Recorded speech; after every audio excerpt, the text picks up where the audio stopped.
आप देख रहे हैं इंडिया टाउन न्यूज, भारत की बात। नमस्कार, स्वागत है आपका इंडिया टाउन न्यूज में। मैं हूं आपके साथ संजना कुशवाहा। स्वागत है आपका हमारे खास बुलेटिन राजनांदगांव की खबरों में, जहां हम आपको राजनांदगांव की महत्वपूर्ण खबरों से रूबरू कराएंगे। तो चलिए बुलेटिन की शुरुआत करने से पहले एक नजर डालते हैं आज के हेडलाइंस पर।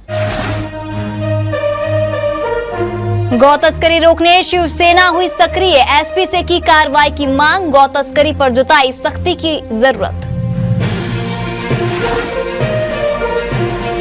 राष्ट्रीय खेल महोत्सव 2025 का आगाज, 6 जिलों से 517 प्रतिभागी होंगे शामिल। अंतर्राष्ट्रीय हॉकी स्टेडियम में 2 दिवसीय आयोजन, व्यक्तिगत और समूह स्पर्धाएं आयोजित। जल जीवन मिशन की विफलता, 4 साल बाद भी नल का जल नहीं पहुंचा। 98 लाख की योजना पर ठप पड़ा काम, सरूनी गांव के लिए अब भी पानी है सपना। आंगनबाड़ी केंद्र में लगातार चोरी की घटनाएं, अब तक टूट चुके हैं 15 ताले। प्रशासन और जनप्रतिनिधियों पर उठ रहे हैं सवाल।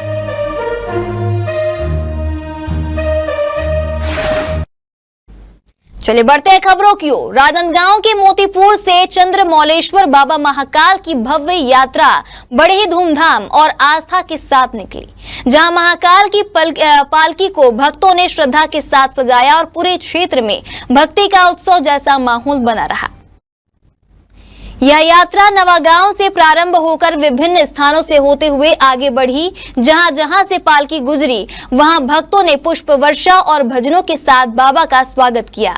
पूरा वातावरण हर हर महादेव और जय महाकाल के जय घोष से गुंजायमान हो उठा। वहीं भक्तगण ढोल नगाड़ों की गूंज में झूमते गाते हुए पालकी के साथ चलते हुए नजर आए। बढ़ते अगली खबर की ओर। राजनांदगांव के शासकीय शिवनाथ विज्ञान महाविद्यालय में 2025-26 शैक्षणिक सत्र के लिए प्रवेश प्रक्रिया के तहत ओपन काउंसलिंग का आयोजन किया गया, जहां इस दौरान बड़ी संख्या में विद्यार्थियों ने भाग लिया। आपको बता दें, काउंसलिंग में मेरिट सूची के आधार पर पात्र विद्यार्थियों को विभिन्न विषयों में प्रवेश दिया गया। ओपन काउंसलिंग का उद्देश्य उन छात्रों को अवसर देना था जिन्हें नियमित ऑनलाइन या प्रारंभिक चरण की प्रवेश प्रक्रिया में स्थान नहीं मिल सका था। कॉलेज प्रशासन द्वारा व्यवस्था को सुव्यवस्थित तरीके से संचालित किया गया है।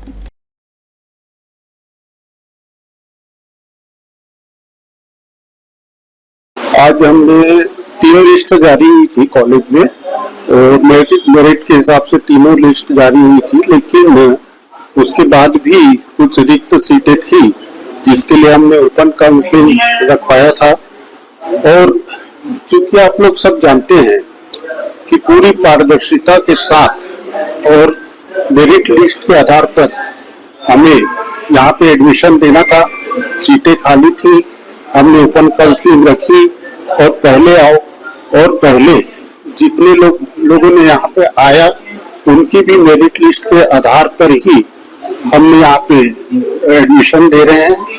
और जो लोग भी यहाँ उपस्थित रहे उनका एडमिशन निष्पक्षता से और पूरी पारदर्शिता के साथ करने का प्रयास हुआ और उसमें हम सफल भी हुए।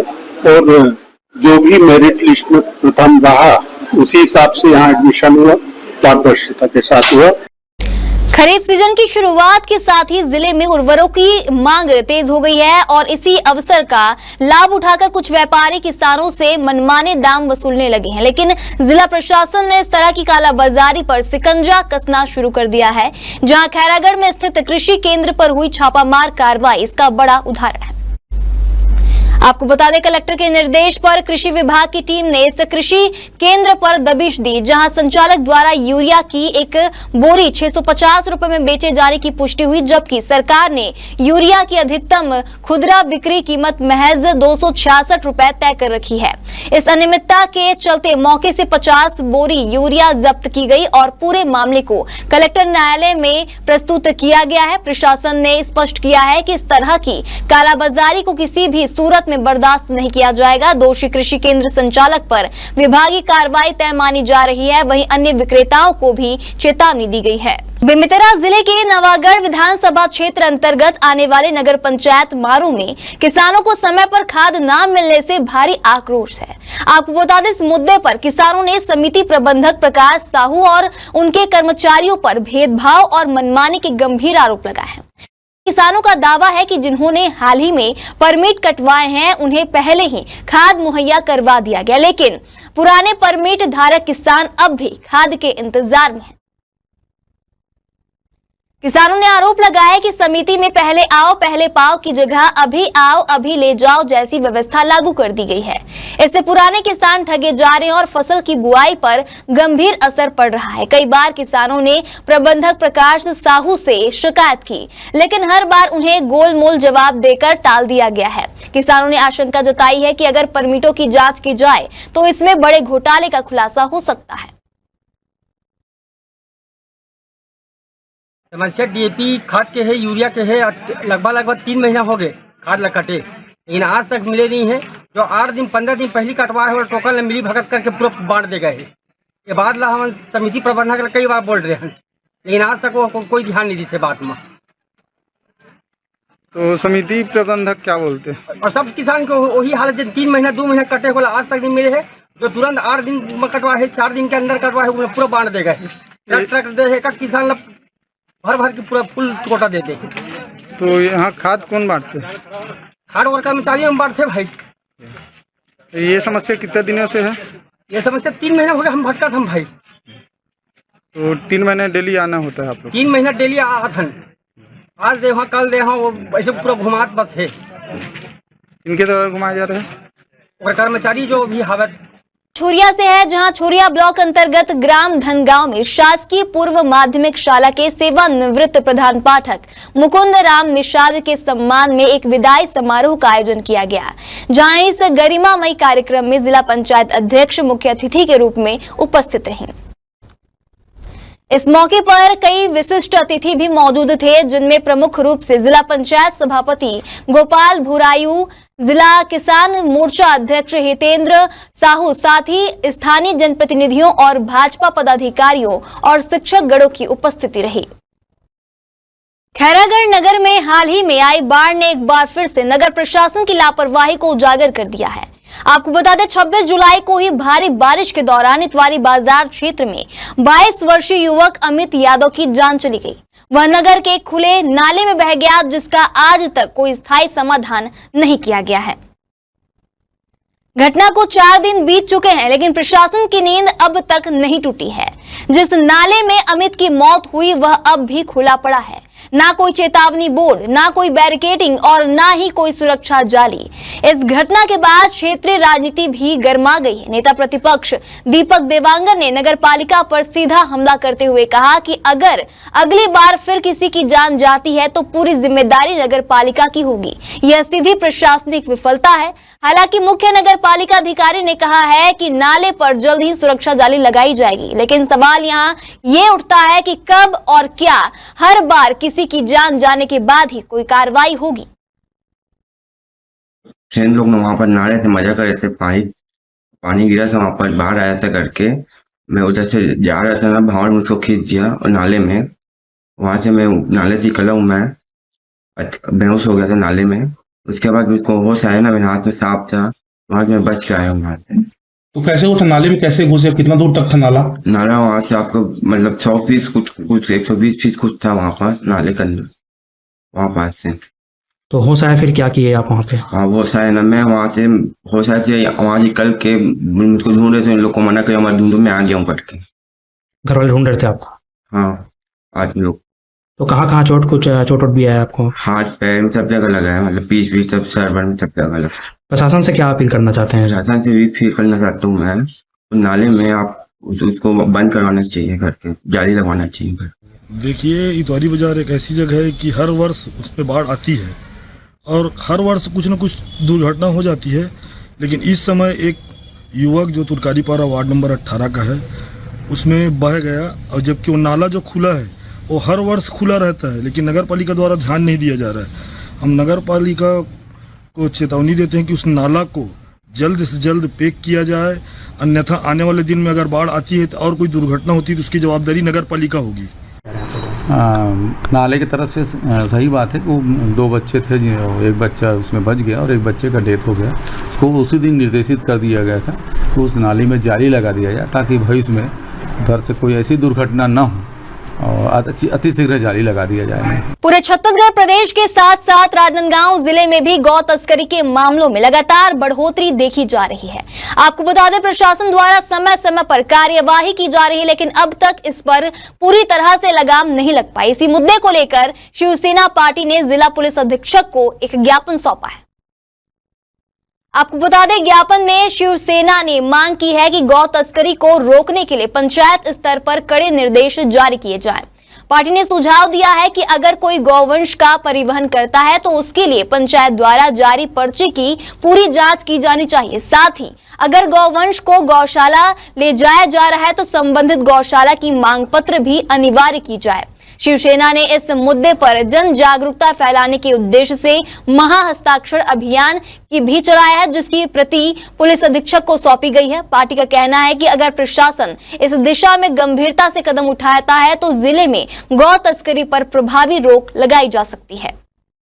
आज की हमारी जो मांग है, पंचायतों से जो पर्ची जारी होती है गौ परिवहन हेतु जो पंचायतों से पर्ची जारी होती है, इस पर्ची पर जो उल्लेख होता है, जैसे कि बताया जाता है कि हम गौशाला लेकर के जा रहे हैं गायों को, लेकिन वो गाय गौशाला नहीं जा करके और कहीं ले जाई जाती है।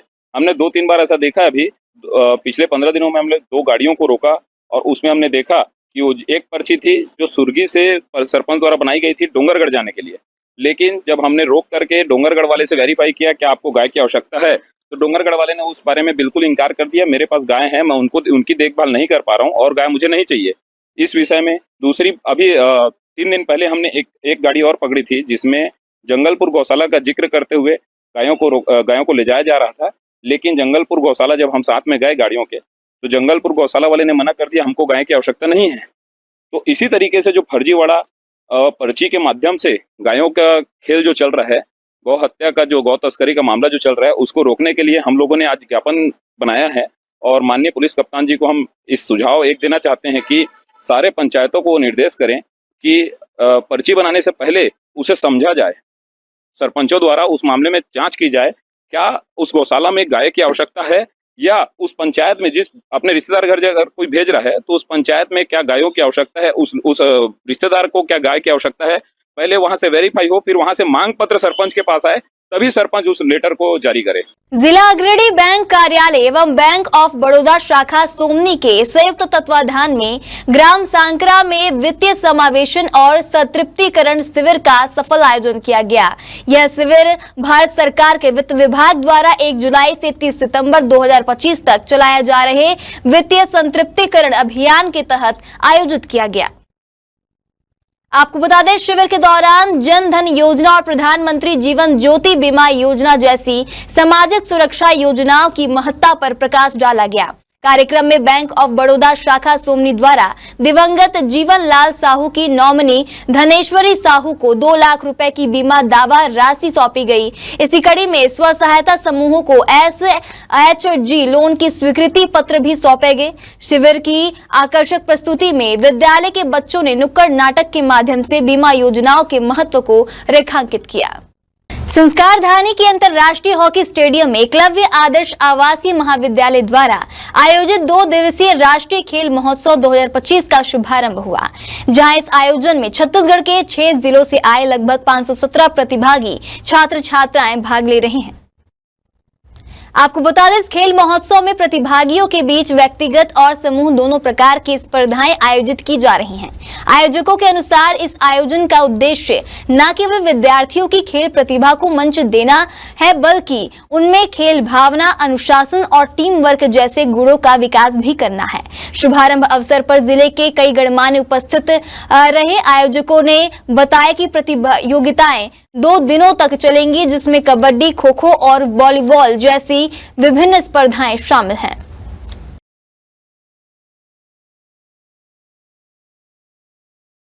राष्ट्रीय खेल महोत्सव 2025 आदर्श आवासीय विद्यालय का मध्य क्षेत्र क्रमांक 2 संभाग स्तरीय खेल आयोजन का अवसर इस बार राजनांदगांव को प्राप्त हुआ है और 2 दिवसीय खेल आयोजन 31 जुलाई और 1 अगस्त को किया जाना है, जिसका शुभारंभ आज माननीय जिला पंचायत अध्यक्ष महोदय द्वारा किया गया है।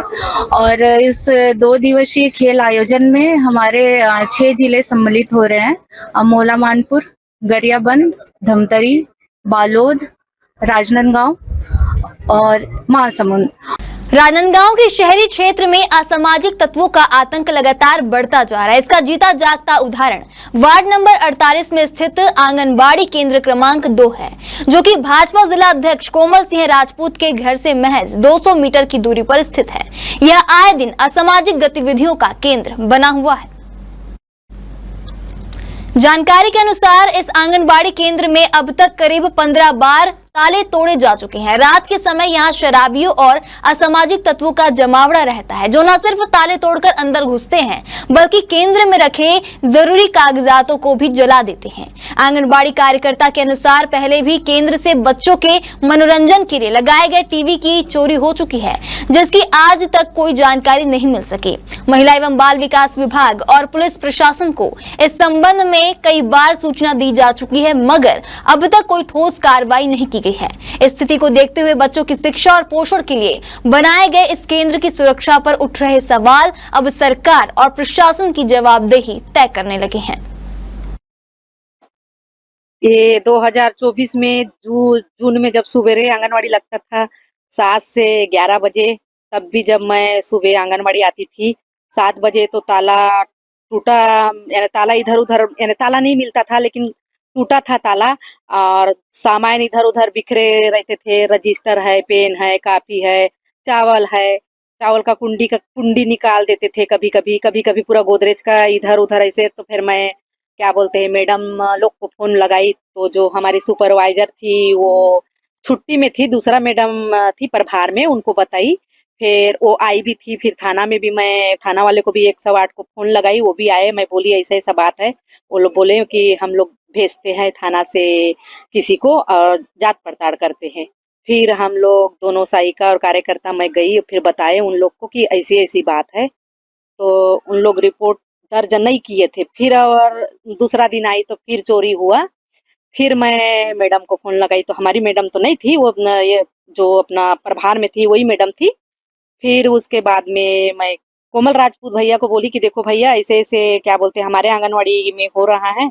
हमारी रिपोर्ट लिखवाने गई तो रिपोर्ट भी नहीं लिखी। फिर वो बोले टीआईडी को कि वो नंदई से मैडम आई है आंगनवाड़ी कार्यकर्ता, उनका आप रिपोर्ट लिखिए, उनके आंगनवाड़ी में आए दिन ताला टूट रहे हैं, उनका रजिस्टर वो हो रहा है, आप लिखिए। फिर वो मैं वहाँ रिपोर्ट लिखवाई सहायिका के साथ में जाके, और उसका एक प्रति महिला बाल विकास में मैडम को दी और एक प्रति अपने पास में रखी। उसके बाद में कुछ दिन तक यानी बंद था, कुछ दिन तक 2 माह 3 माह, फिर उसके बाद 4 माह 6 माह के बाद फिर और वैसी ताला टूटना। तो कभी ताला को इधर उधर रख देते हैं, कभी नाले में फेंक देते हैं, कभी कहीं फेंक देते हैं।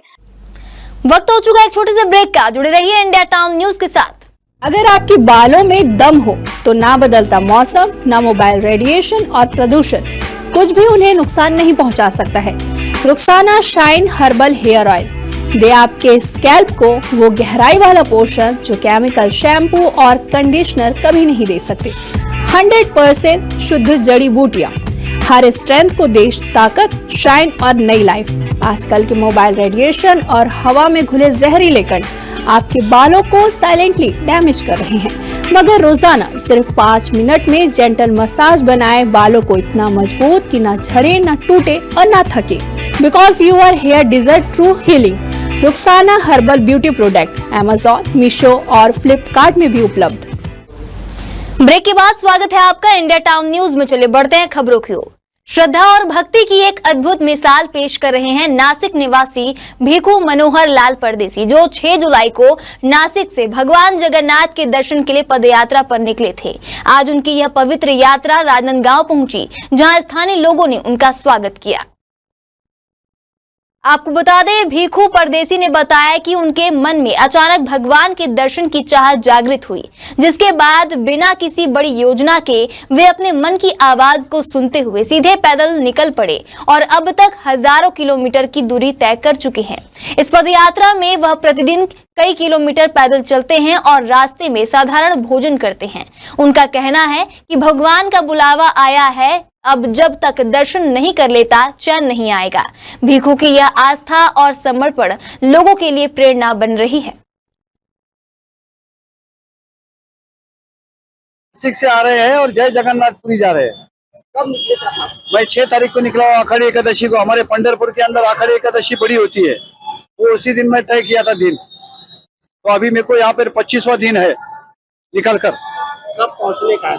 अभी देखिए भगवान पहुंचाएंगे, उनके ऊपर है। वो जल्दी भी पहुंचा सकते हैं, लेट भी हो सकते हैं। बीच में थोड़ा कोई जंगल एरिया है तो वहाँ पर कुछ खाने को नहीं मिलता है, ऐसा भी एरिया मैं सुना हो। क्या कोई मन्नत है आप जा रहे हैं? कोई मन्नत बिन्नत कुछ नहीं है, मन में खाली भगवान का दर्शन करने की इच्छा है, बाकी दूसरा कुछ नहीं है।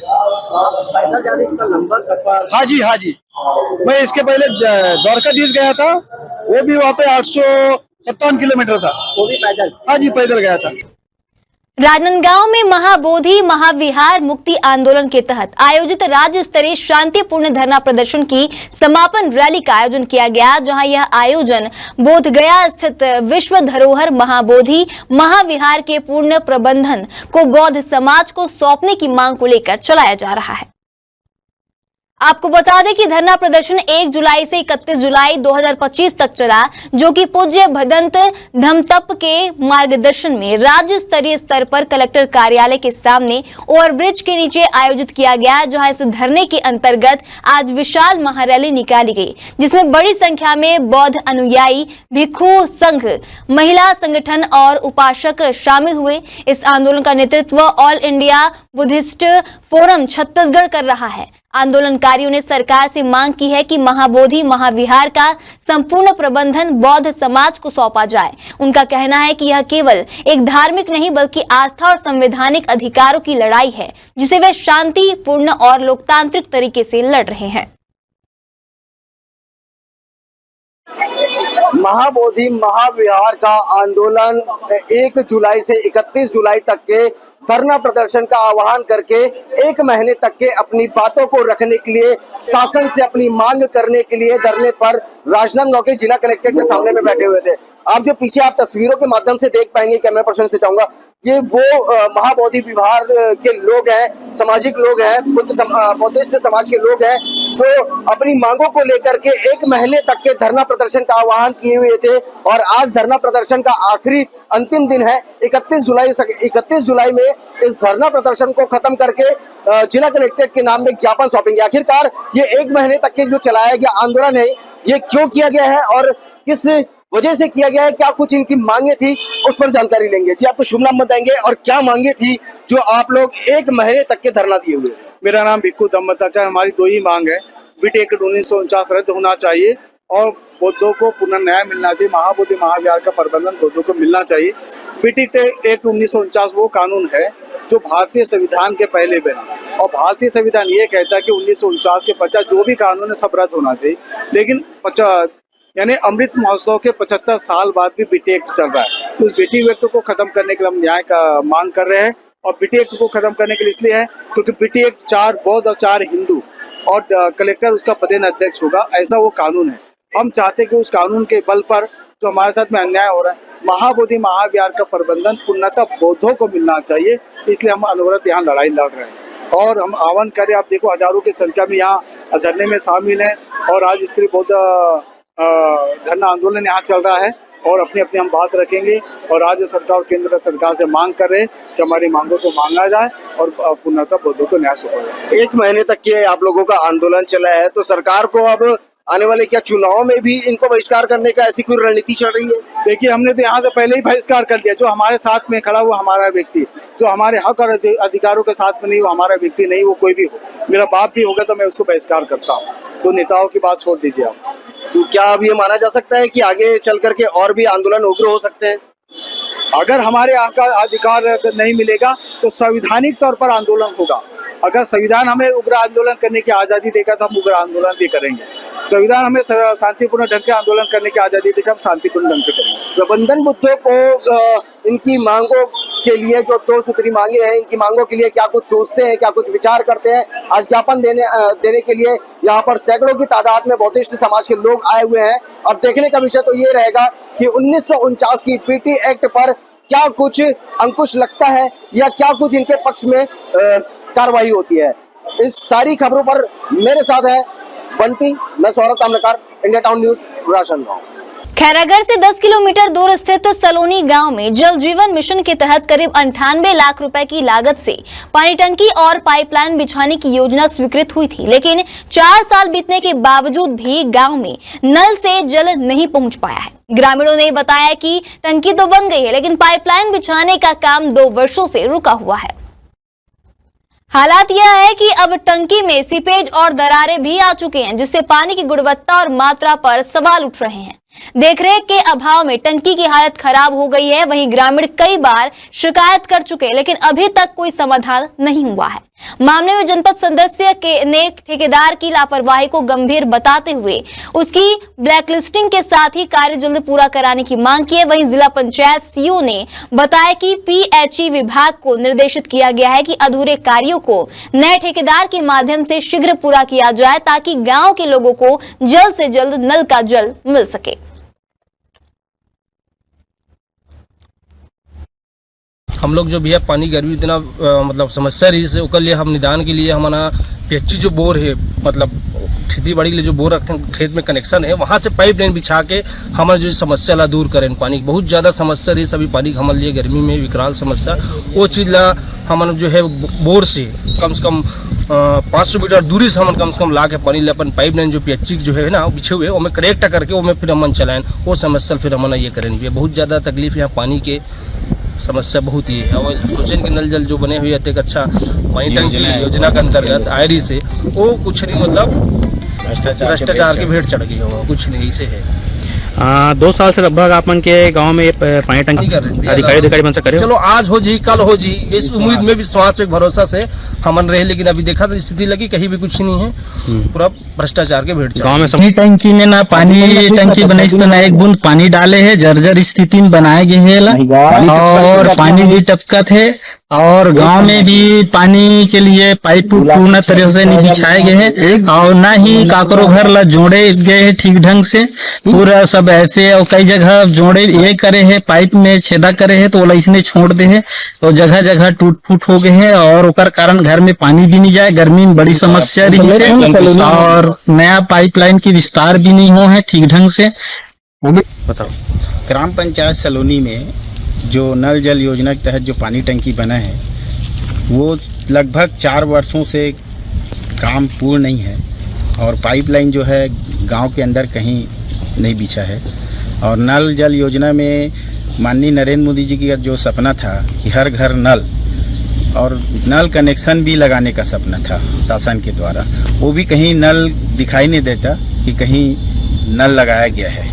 जो पुराना जो हमारे यहाँ 25-30 साल पहले पानी टंकी जो बना है और 30 साल पहले जो पाइपलाइन जो बिछा है गांव के अंदर वही ही है और उसी के से चल रहा है। और अभी हमारे यहाँ बहुत समस्या भी, गर्मी में बहुत ज़्यादा समस्या रहता है पानी का, इस समस्या से भी हम जूझ रहे हैं। और इस पानी टंकी जो नल जल योजना के तहत जो शासन का जो नियम है, आज हमारे गांव को किसी प्रकार का इससे सुविधा नहीं मिला है। अपना जल जीवन मिशन के तहत है हर गांव में मतलब जो जल जीवन मिशन में हर गांव हर घर व्यक्ति को 65 लीटर पानी देने की योजना के हिसाब से, पेयजल के हिसाब से हर घर में नल कनेक्शन देने के लिए योजना चल रही है, जिसके तहत उसमें 2-3 भाग होता है। टंकी बनती है और जहां सोर्स रहता है पानी का उसको कनेक्ट करके टंकी में पानी भरा जाता है और पानी है उसको घर घर तक पहुंचाया जाता है। तो इस प्रकार से 2-3 भाग होता है और अलग अलग ठेकेदार को उसमें टेंडर मिलता है। तो कुछ ठेकेदार ने अच्छा किया है, कुछ ने नहीं किया है और कई सारे गांव में ये दिक्कत आ रही है कि सारे का कोऑर्डिनेशन करके योजना को चालू किया जाए।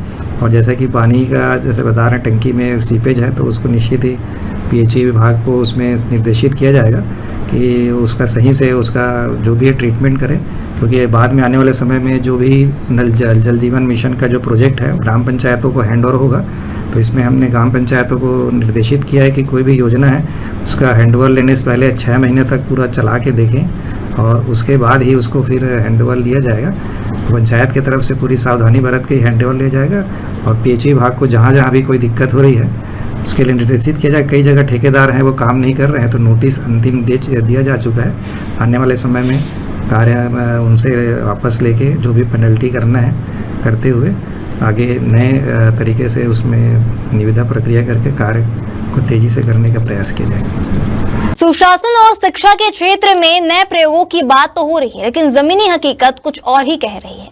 जी हां, चुया विकासखंड के ग्राम मोर कुटुंब में स्थित शासकीय मिडिल स्कूल का हालत बेहाल है। यहाँ स्कूल की छत से लगातार पानी टपक रहा है और खिड़कियों में बिजली का करंट दौड़ रहा है, जिससे बच्चों की सुरक्षा पर गंभीर खतरा मंडरा रहा है। आपको बता दें, स्कूल की दीवारों पर पानी के रिसाव के कारण न केवल दीवारें खराब हो रही हैं, बल्कि बच्चों की पढ़ाई भी प्रभावित हो रही है। स्कूल प्रशासन ने समस्या को अस्थायी समाधान करते हुए छत पर सफेद प्लास्टिक लगवाया, लेकिन बारिश के पानी का रिसाव रुका नहीं। स्कूल के बच्चों ने जब प्राचार्य को खिड़कियों में दौड़ रहे बिजली के करंट के बारे में बताया तो प्राचार्य ने सुरक्षा के लिहाज से बिजली की आपूर्ति बंद करवा दी। इसके बाद बच्चे बिना बिजली के ही स्कूल में पढ़ाई कर रहे हैं। इस संबंध में प्राचार्य ने बताया कि इस गंभीर स्थिति की सूचना बीआरसी को दे दी गई है, लेकिन अब तक कोई ठोस कार्रवाई नहीं हुई है। यह मामला शिक्षा के क्षेत्र में चल रही नीतियों और वास्तविकता के बीच की दूरी को दर्शाता है। जहां बच्चों की सुरक्षा और बेहतर शिक्षा के लिए प्रयास होने चाहिए, वहां इस तरह की अनदेखी चिंताजनक है।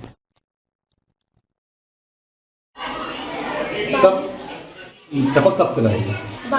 बारिश जो टपकता है तो ये देखा जा रहा है कि बहुत डैमेज भी दिख रहा है, तो इसके लिए अपने टीचर लोगों को जानकारी है कि नहीं बेटा इसके बारे में कुछ आगे किए नहीं किए ये ना?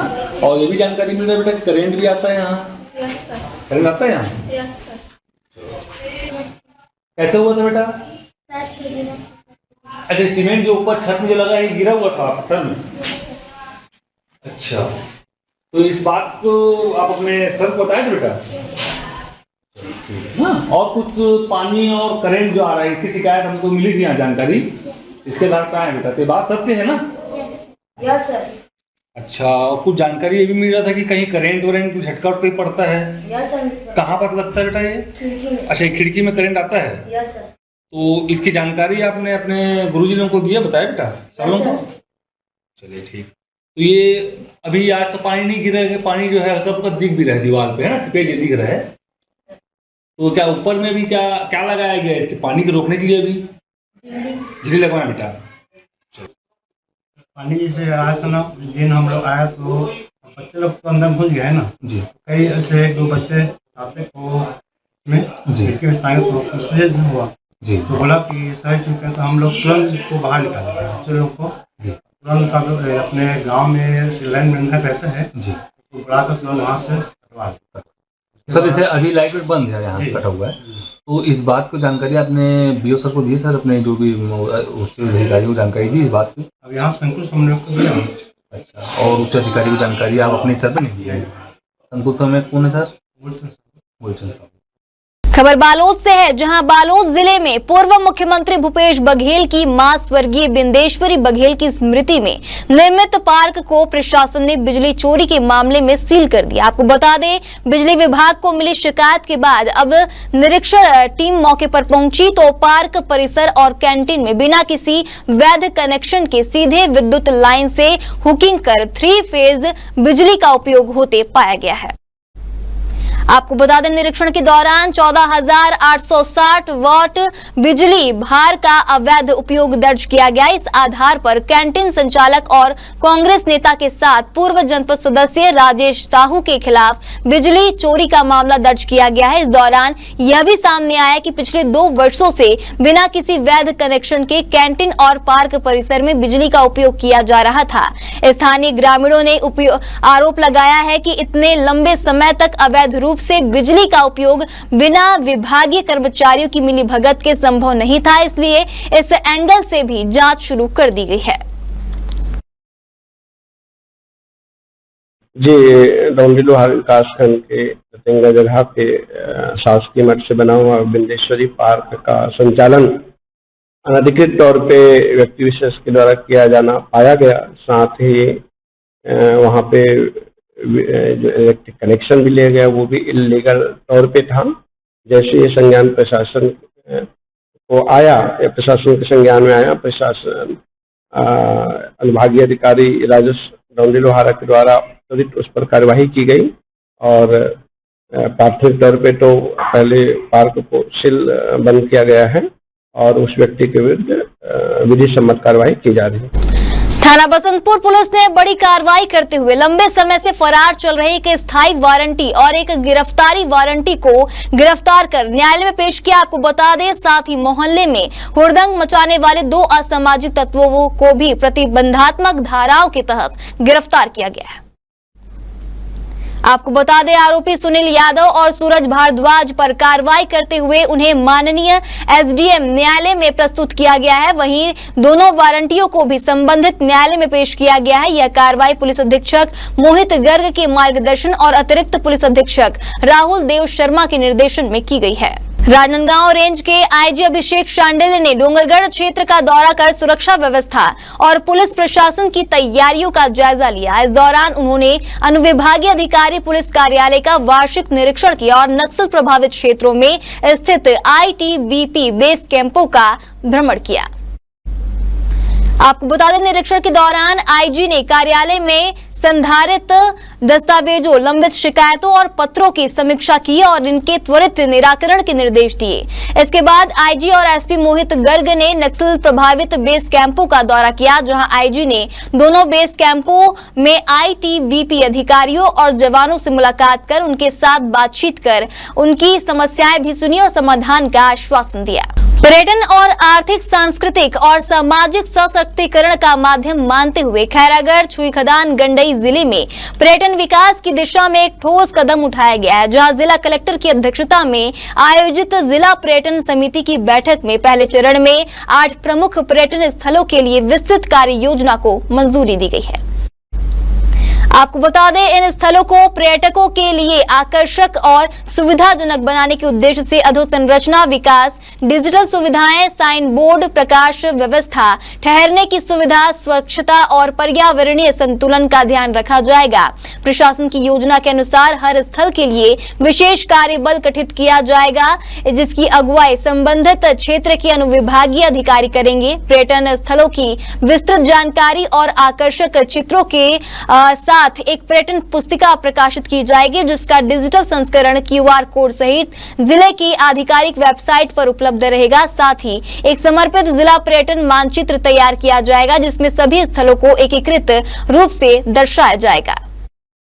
पर्यटन के लिए मैं बताना चाहूँगा कि हमारा ज़िला है, जैसे कृषि के लिए बहुत अच्छा है, उसके साथ साथ पर्यटन और कला संस्कृति के लिए बहुत ही अच्छे यहाँ पर संसाधन और अपॉर्चुनिटी है। उसी को लेकर पूर्व में भी दिसंबर 2024 में जिला स्तरीय पर्यटन समिति की बैठक हुई थी। उसकी समीक्षा और आने वाले समय में प्रमुख जो पर्यटन स्थल हैं उसमें किस प्रकार से कार्य करना है और जिला के पर्यटन मैप और जानकारी तैयार की जानी है और आने वाले समय में कार्य योजना बनाकर कैसे कार्य करेंगे, इसको लेकर कलेक्टर साहब की अध्यक्षता में जिला पर्यटन समिति की बैठक आयोजित की गई थी। मैं इसमें कहना चाहूँगा कि जैसे राज्य शासन की ओर से जो विज़न 2047 बनाया गया है उसमें भी पर्यटन को बहुत जोर दिया गया है और साथ में जो भारत सरकार है, चाहे अपनी छत्तीसगढ़ सरकार ने भी पर्यटन को उद्योग का दर्जा दिया है, तो निश्चित ही आने वाले समय पर्यटन में काफ़ी सारा रोजगार है उसमें सृजित होगा। और साथ में हमारे जो नया ज़िला जैसे खैरागढ़, छुईखदान, गंडई बना, इसमें मैकल पर्वत और कई सारे झरने, पहाड़